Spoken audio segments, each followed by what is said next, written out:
Welcome to this week's edition of the Ref Show. My name's Rob Staton and I'm filling in for Alan Biggs this week. I'll be back in a fortnight. We've got a very special edition of the Ref Show today. We're going to feature the Youdan Trophy, which is a brand new football competition which is going to be based in Sheffield in a few days' time from July the 27th to July the 31st, with the final taking place at Bramall Lane. And here to tell us about it are my guests today. Refereeing legend Keith Hackett is with us and influential in getting this Youdan Trophy set up. Also with us, retired referee Mark Halsey and football pundit, manager and all-round top bloke Carlton Palmer is with us here as well today. Thanks a lot for coming in, fellas.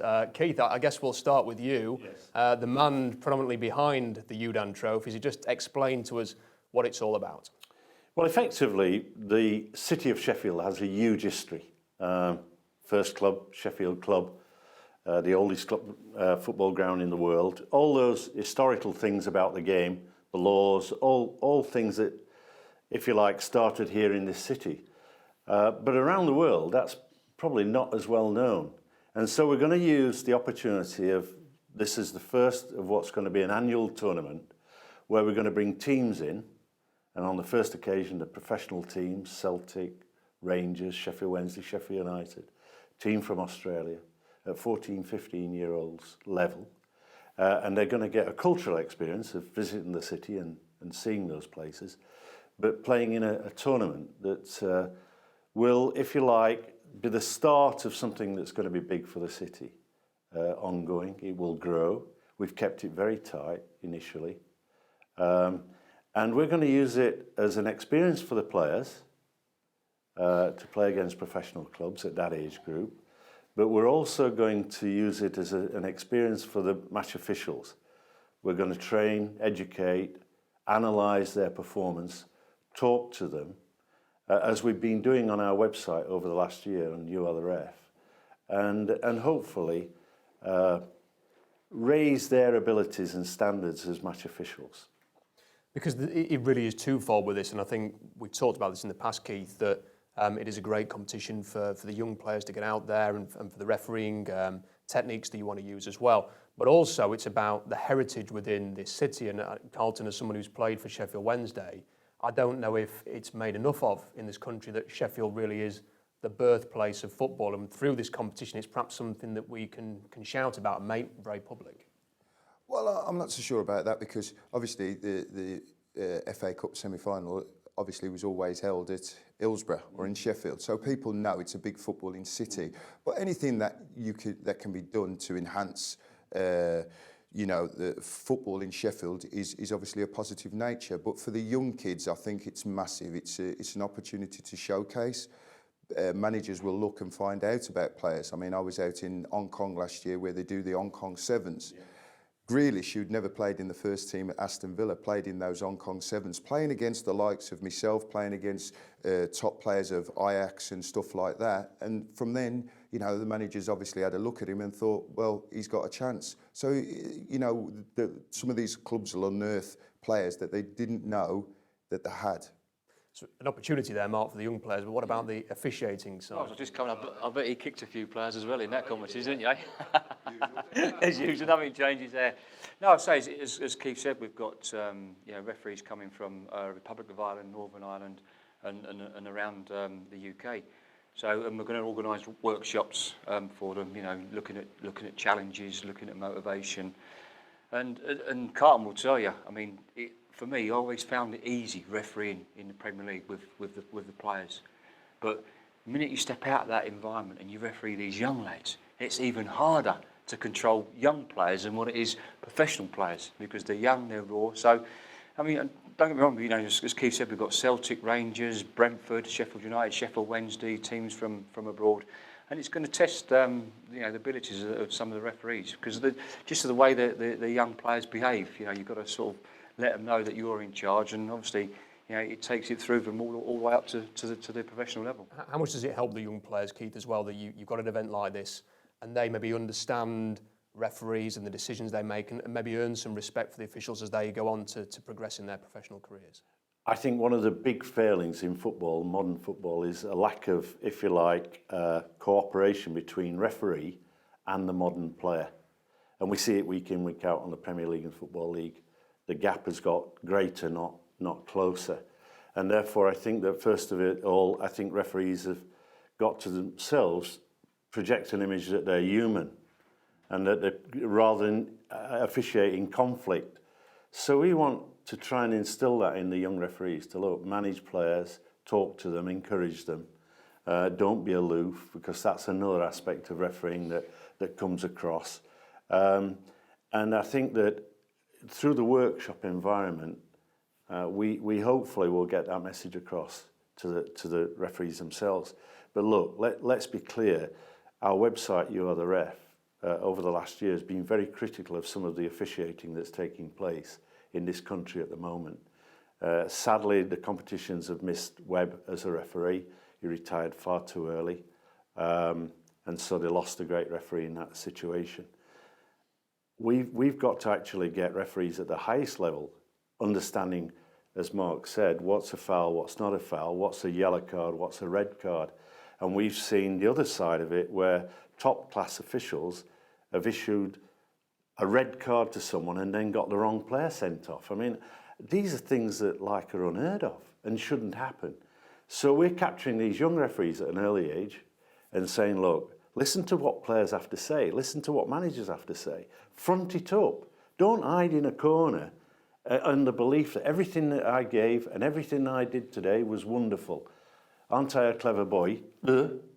You've got to actually get into the human element. And if you get players working with you and you can talk to them and get on with them, then the game as a whole benefits. I mean, Keith's absolutely right. If you ask Carlton what sort of referee he would prefer he prefer a referee that would, good banter, talk to him all the time, or like a referee that's by the book and aloof and has got no man management skills or no communication skills? And that's what's missing today in our game at the top level. And I think if you ask Carlton would say, listen, I'd love a referee that I can talk to, who can have banter with, and then you get that rapport and you get that respect, don't you? It's difficult now. I mean, you've refereed me, both of you, but you know what's happened now with the game. There's just so much pressure. Pressure from the managers, pressure from players to perform, to do well, pressure from the referees because they're being scrutinised. I think it's a difficult job. There's no way a referee's not going to make a mistake in a game of football. No. And the problem is that the managers, because they're under pressure, they come out, they're interviewed straight away. If it may have cost them a result, then they're going to say something about referees. Players at the time on the pitch, if they've made a mistake or something's happened and it's cost them a game. I just think right now the game has become so much of a business. When I played, it was fun. Keith, we used to have a laugh and a banter. We wanted to win, of course. It was important to win, but there wasn't quite as much pressure because the game is massive business. How do you think that's affecting then the relationship between players and officials, and how can you maybe sort of get that connection again? Well, I think the rules have to be clear. For me, if you go back when I played, the rules were very, very clear, very simple and easier for the referees. The only rule that I like that they've brought in is the one about the goalkeeper not bringing the ball up, because Arsenal used to kill the game with that, right? Apart from that, for me, offside's offside. Forget which part of the body, this, that and the other. If you're offside, you're offside. Forget inactive or not inactive. Keith will tell you now, half the managers, never mind the players, don't understand the rules of the game. And the referees as well. and that's your problem. So keep it simple, right? I mean, there's nothing we can do about the pressure, and let's be right about it. Players and managers can't complain, especially in the top flight. They're earning bundles. So with the pressure comes, the rewards of what they've got. So it's just everybody working together, and I want to see so much more fun in the game from the referees, from the players, from the managers. Where's the characters? Jose Mourinho, for me, is a breath of fresh air. Love him or hate him, he's a character. Winds the referees up, winds the other teams up. He's already done it this week in the newspaper saying, hey, spend all your millions, you're still not going to be as good as us. I can remember going to Anfield, and I was in the players' lounge before the game. No players there, of course. And Bill Shankly coming in. And I'd refereed at Workington the week before. And the conversation didn't revolve around the game. It revolved as to whether the tractor that he bought the club was working and cutting the grass well.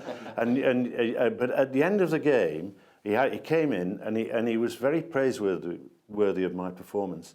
And his comment was, today I've seen a referee who can referee, complimentary, but I have to say that most referees that I come across They know the laws of the game, but they don't know the game. That's absolutely right. And I took that on board, and I'm thinking, you're absolutely right. You know, the referees should be encouraged to learn a bit about coaching, sports science, sports psychology, all those things are coming in. And these are the things we're going to introduce to these young referees in the Youdan Trophy. We're going to, with Mark talking and others, we're going to get this across to say, look, you've got to have a lifestyle change. We're just about coming to the end of the first half of this week's edition of the Ref Show. Just a reminder that I think youartheref.com are quite keen to emphasise that tickets are free for the final of the Youdan Trophy on July the 31st at Bramall Lane. Absolutely free. And we'd love to see as many people as possible there. So get online and I'm sure you can pick your tickets up there. But that's about as far as we go for the first half of this week's Ref Show here with Keith Hackett, Mark Halsey and Carlton Palmer.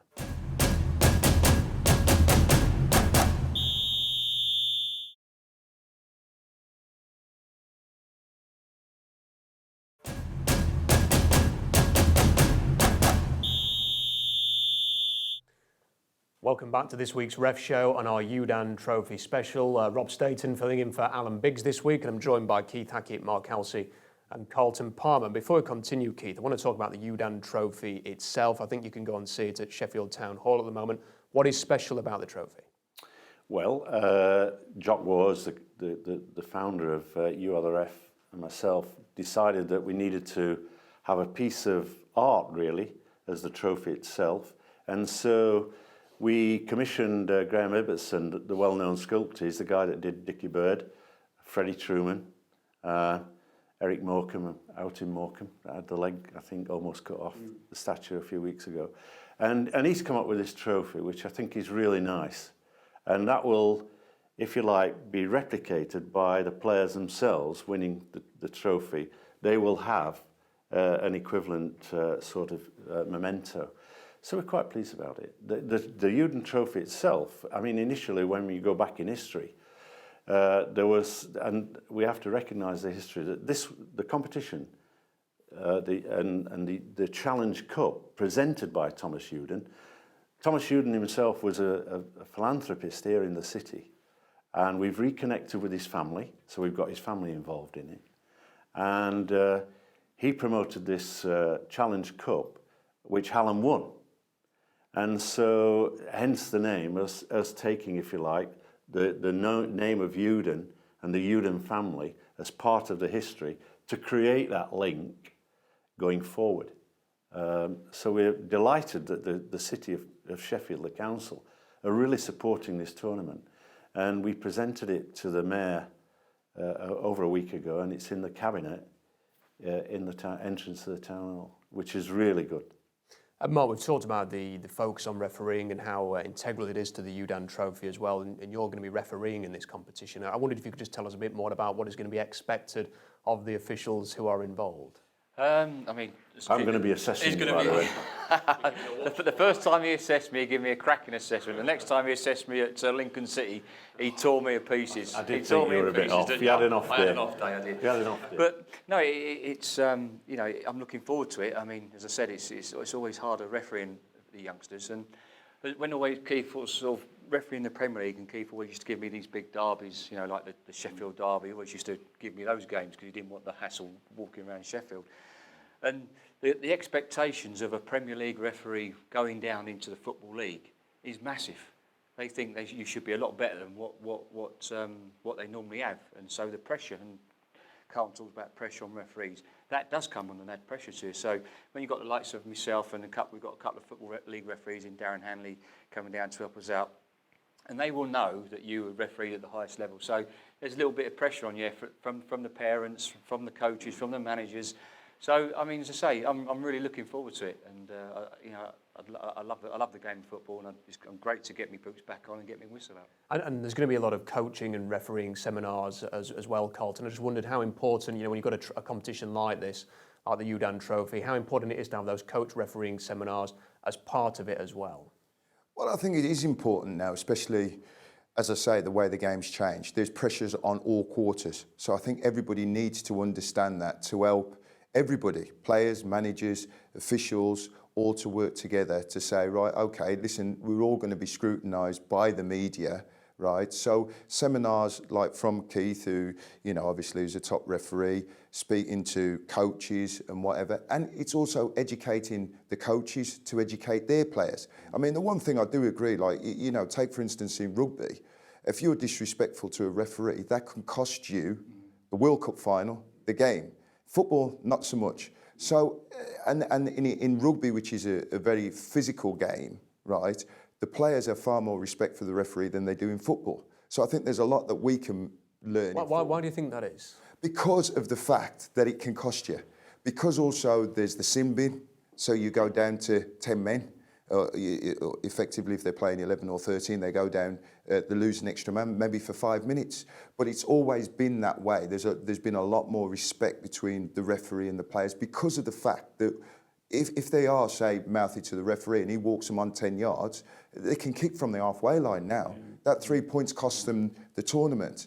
Unfortunately, in football, that doesn't happen. But I think it's just a case of the game has got, as I said, it's the biggest commercial game in the world. I've been in Dubai now where it's massive. I've been in India where it's massive. I'm now in China now where it's 7 hours time difference. I go into a bar in China and it doesn't even have to be a top Premiership game. It is absolutely packed out.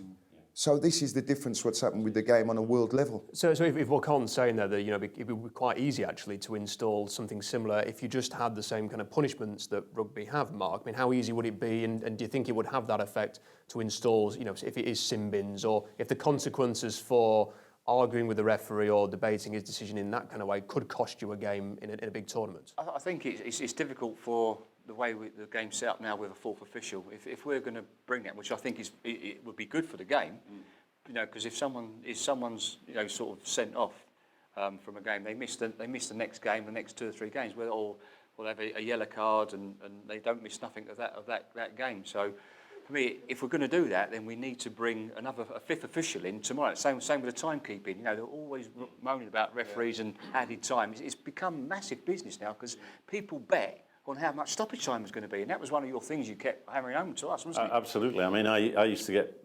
supporters writing in asking for a refund because we played a few seconds short. I think there are 2 things. I think, first of all, and we're right to look at and major on rugby league referees and rugby union referees. I think that one of the things is that the referees themselves earn a lot of respect because, again, they talk to players in the right manner. I learned one thing, and I passed it on to the referees at the time, and that is, in conflict situations, we would go for a yellow card, and I think some referees now use the yellow card as a lack of management.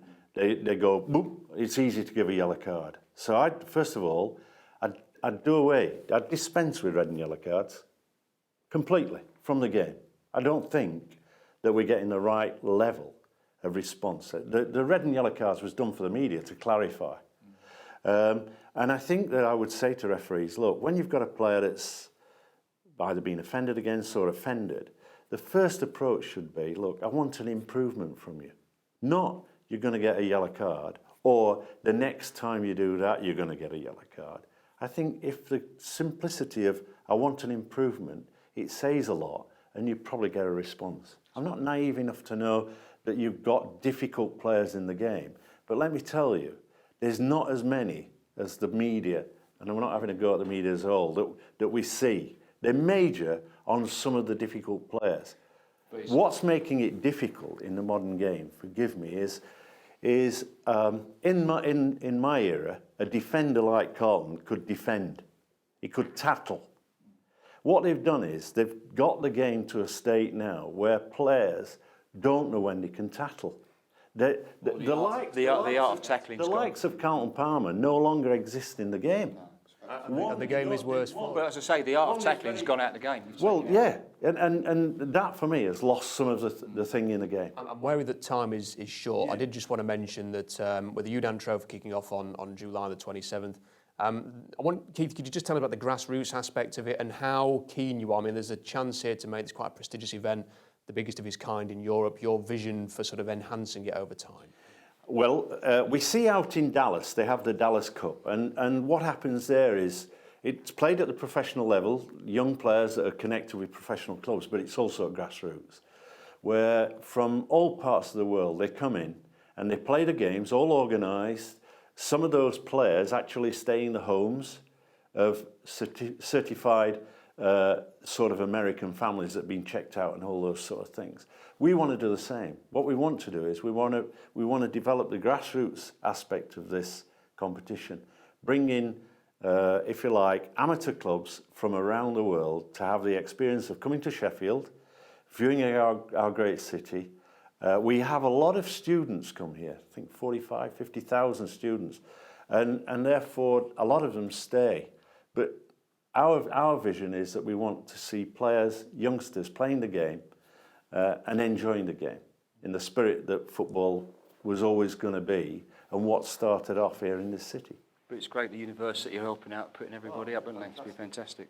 Sadly, we've nearly run out of time. We haven't got much time to talk about the Ashes, Mark, which you were very keen to talk about, weren't you, today?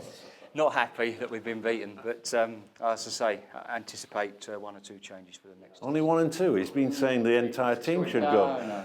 No. Not Joe Root. No, definitely not. Yeah, if there's one player who is safe, I think Joe. Carlton, a big fan of cricket or not? I used to be. Like I said, for me, in a lot of sport now, the characters have gone.